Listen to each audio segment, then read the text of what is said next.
다윗이 도피하여 라마로 가서 사무엘에게로 나아가서 사울이 자기에게 행한 일을 다 전하였고 다윗과 사무엘이 나요스로 가서 살았더라.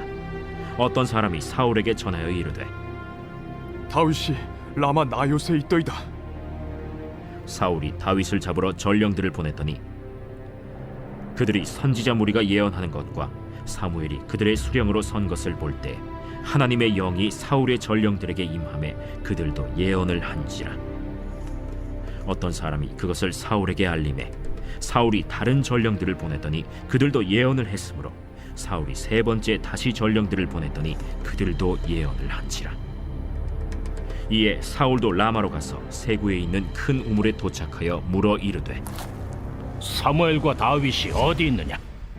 어떤 사람이 이르되 라마 나요스에 있나이다. 사울이 라마 나요스로 가니라. 하나님의 영이 그에게도 임하시니 그가 라마 나요스에 이르기까지 걸어가며 예언을 하였으며 그가 또 그의 옷을 벗고 사무엘 앞에서 예언을 하며 하루 밤낮을 벗은 몸으로 누웠더라. 그러므로 속담에 이르기를 사울도 선지자 중에 있느냐 하니라. 할렐루야, 주님의 은혜를 찬송합니다. 오늘 이 말씀을 통해 큰 은혜 주시기를 원합니다. 1992년도에 개봉한 프라이드 그린 토마토라는 영화가 있습니다.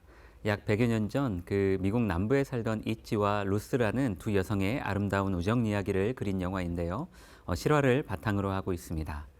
이찌는 오빠가 사랑했던 여인 루스에게 많은 관심을 가지고 있고 임신을 하고 있던 루스는 그녀의 망나니 남편이었던 프랭크의 폭력 때문에 매우 고통받고 있는 상황입니다.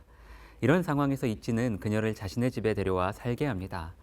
그러던 하루는 이 망나니 남편이 루스에게서 아이를 빼앗아 가다가 실종되는 사건이 발생을 합니다. 그리고 5년 뒤에 이 루스의 남편의 차량이 강에서 떠오르게 되는데 유독 흑인들에게만 매우 가혹했던 당시 미국의 남부 분위기에서 아무 죄가 없는 이 흑인 빅 조지가 범인으로 몰려 살인죄로 기소가 되고 또 그런 조지를 두둔했던 이찌 또한 함께 살인범으로 몰리게 됩니다. 법정에서 무죄를 항변해 보지만 모든 정황은 그녀를 살인범으로 몰고 가고 있는 상황입니다. 그때 이찌가 출석하고 있던 교회의 목사님이 결정적으로 이찌에게 아주 유리한 증언을 하게 됩니다. 사고가 있던 당일 이찌는 교회에서 주최한 부흥회에 참석하고 있었기 때문에 절대 살인을 할 수 없었다는 내용이었습니다. 그렇다면 실제로 이찌는 그날 부흥회에 참석했을까요? 아니요, 참석하지 않았습니다. 이찌의 결백과 진실을 믿어준 그 목사님이 법정에서 거짓말을 한 겁니다. 그리고 목사님의 증언과 동시에 사건은 단순 사고로 처리되어 재판은 종료되었습니다. 목사님의 말이 거짓말일 리 없다고 판단한 재판관이 그 사건을 그렇게 마무리 지은 것입니다. 영화의 전체 줄거리 속에서 저 장면은 크게 어떤 흐름상 중요하지 않거나 의미 있는 장면은 아닙니다. 그럼에도 저 영화를 보면서 저 씬이 참 오래도록 마음에 남았습니다. 메시지 준비하면서 이찌를 위해 거짓말을 했던 그 목사님의 입장에 한번 서보려고 노력해봤습니다. 나였다면 과연 내가 담당하는 성도의 결백을 주장하기 위해 내 양심을 팔고 거짓말을 할 수 있었을까? 솔직히 지금도 대답하기가 어렵습니다. 그렇게 증언을 해주었다는 이유로 압수수색을 당하거나 고소를 당해서 법정 싸움에 휘말릴 수도 있는 일입니다. 혹시나 모를 내 불이익을 감수하면서까지 나는 내 성도를 위해 그리고 내 친구를 위해 그렇게 어려운 일에 나설 수 있을까에 저는 지금도 쉽게 대답하기가 어렵습니다.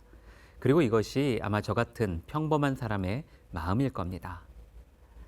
오늘 본문은 사울의 위협을 피해 사무엘 선지자에게 몸을 기댄 다윗의 모습이 나옵니다. 그리고 이 소식을 들은 사울이 다윗을 잡으려 이 사무엘과 다윗이 머무르고 있는 라마로 향하고 있습니다. 실제로 사울이 머무르던 기브아와 이 라마의 거리는 불과 4km 정도밖에 안 됩니다. 어찌 보면 사울 입장에서는 이제 쉽게 다윗을 사냥할 수 있는 상황이었습니다. 저는 300여 명의 청년들을 담당하고 있습니다.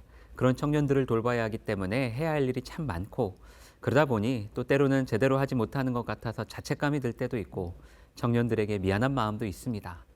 그런데 사울은 이 수십만 명의 백성들을 돌봐야 되는 한 국가의 왕입니다. 얼마나 할 일이 많고 신경 써야 될 일이 많겠습니까? 그런데 그렇게 해야 될 일이 많은 왕이란 사람이 지금 자기 정적 한 명 죽이고 사냥하는 일에 모든 정신이 팔려 있습니다. 이런 나라가 과연 제대로 운영이 되고 백성들의 삶에 평안이 있었겠습니까?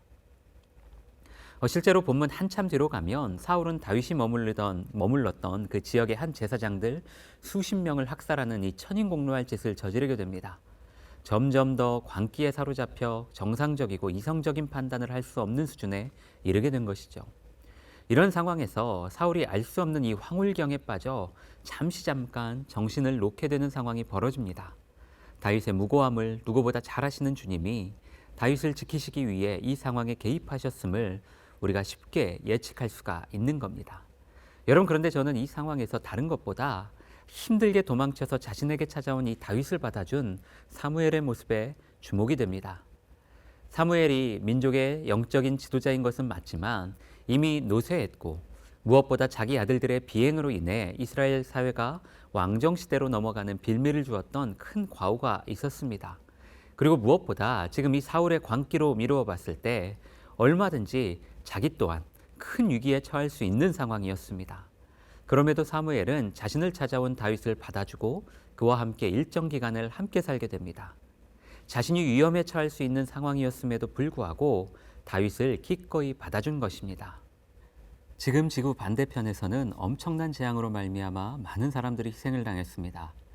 각자의 종교를 떠나서 어떤 보편적 인간의 양심을 가진 사람이라면 당연히 이 상황에 대해 가슴 아프고 슬픈 감정이 생기는 것이 당연할 겁니다.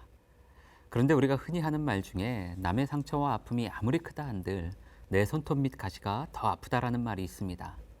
인간이 가진 보편적 이기심을 표현한 말이겠죠. 지금 아무리 지구 반대편에서 그렇게 많은 사람들이 희생당하고 고통당하고 있는 게 마음 아프다고 한들 우리는 지금 내가 상처받고 내가 고통스럽고 내가 속상한 게 더 힘든 것이 사실입니다.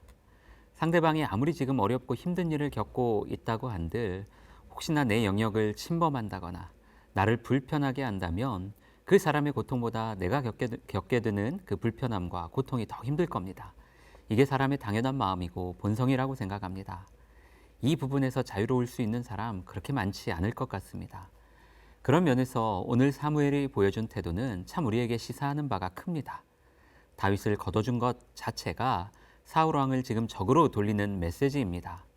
다윗과 지금 함께 있다는 것만으로도 사울의 분노를 더 증폭시키는 상황임에도 불구하고 사무엘은 지금 다윗과 함께 살고 있습니다.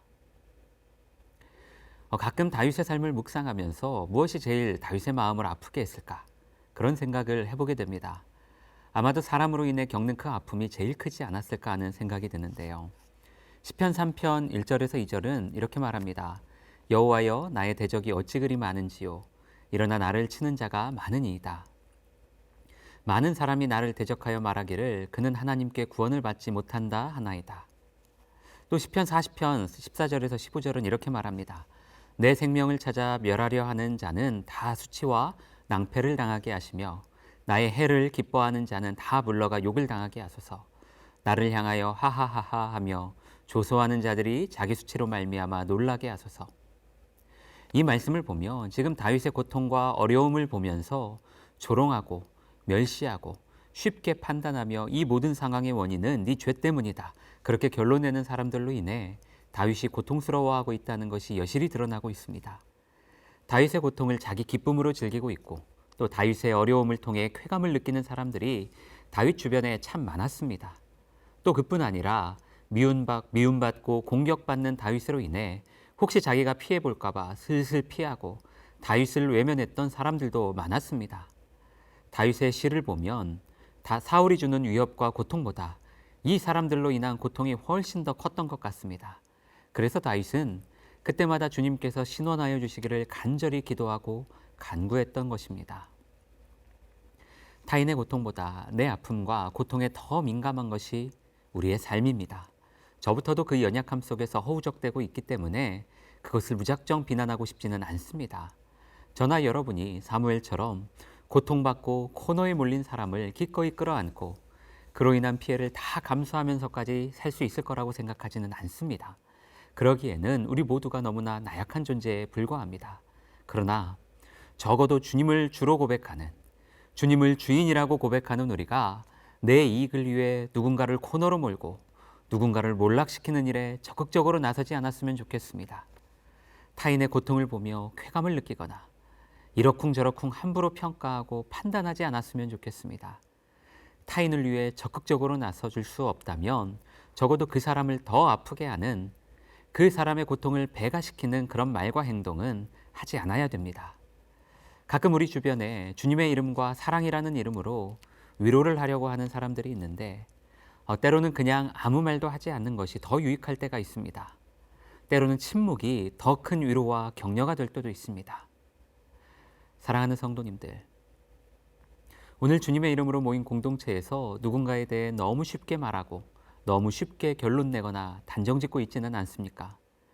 특히 종교와 신앙이라는 이름으로 너무 쉽게 판단하며 정죄하고 있지는 않습니까? 오늘 사무엘처럼 어려움 당하는 사람을 적극적으로 수용하고 그 위험을 기꺼이 자기가 껴안는 것도 대단히 큰 정의이자 사랑의 실천입니다. 아무나 할 수 없는 그리스도인의 위대한 자기 희생입니다. 그러나 함께 속한 공동체 일원을 위해 사무엘과 같은 큰 일은 할 수는 없지만 상대방이 흘린 땀과 눈물을 그저 말없이 닦아주는 티슈 한 장의 역할을 하는 것도 저는 그리스도인의 큰 역할이라고 생각합니다. 그것도 주님이 말씀하신 형제 사랑의 일부분일 것입니다. 오늘 하루의 삶에 여러분이 그 티슈의 역할을 해줄 존재가 있으시다면 기꺼이 그의 이야기를 경청하는 그 수고를 한 번쯤 해보시면 어떨까 싶습니다.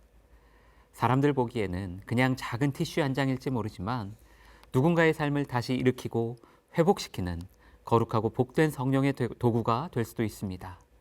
그렇게 주님의 사랑을 흘려보내며 복된 하루를 사시는 우리 모든 성도님들 되시기를 주님의 이름으로 축복합니다. 함께 기도하겠습니다.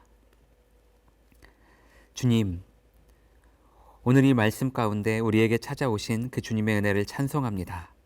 이 말씀이 우리 삶에 완전히 녹아내리게 하시고 우리를 살리는 힘이 되게 하여 주옵소서. 자신에게 찾아온 다윗을 환대하며 그 모든 위험과 어려움을 감내한 사무엘의 모습을 보면서 우리의 삶을 되돌아봅니다. 우리의 삶이 그리스도의 사랑을 말하면서도 내 이익을 위해 누군가를 코너로 몰고 그 사람을 몰락시키기 위해 적극적으로 나서는 삶은 아니었는지 되돌아보게 하시고 나의 말 한마디 행동 하나하나가 사람을 살리는 생명의 도구가 되게 하여 주옵소서. 누군가의 눈물을 닦는 티슈 한 장의 역할을 감당하는 우리 삶이 되게 하여 주옵소서. 예수 그리스도의 이름으로 기도드렸습니다. 아멘.